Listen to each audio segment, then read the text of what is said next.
जी दिने पूजा पाठरे विश्वास करुनथिले आज से धार्मिक चेतना रे बुड़ी रहुछंती।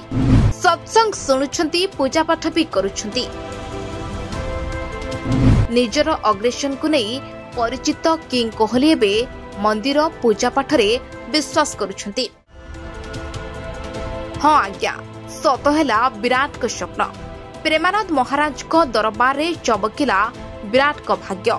सतरे जड़े मनीष जेतेबेले समस्यार समाधान न पाए सेतेबेले भगवान को आश्रय निये, तांको शरण को जाए। प्रत्येक व्यक्ति एहा ही करिथांती, आ विराट भी सेहा ही करथिले। केतेबेले महाकालेश्वर मंदिर तो केतेबेले राम मंदिर को जाई भगवान को शरणापन्न होइछंती, आ केतेबेले बाबा प्रेमानंद को पाख को जाई तांको आशीष भिक्षा करिछंती।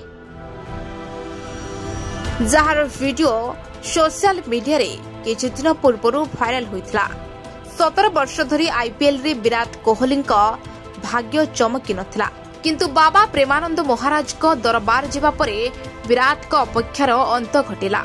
आरसीबी रो विजय परे विराट कोहली भाव प्रवण होई फील्ड रे कांदुथिबार देखिबाक मिलितला। एहा परे सोशल मीडिया रे प्रेमानंद महाराज ट्रेंड करिबारे लागिले, कारण विराट कोहली फाइनल पूर्वरु तांको आशीर्वाद नैथिले। Bureau report, news express.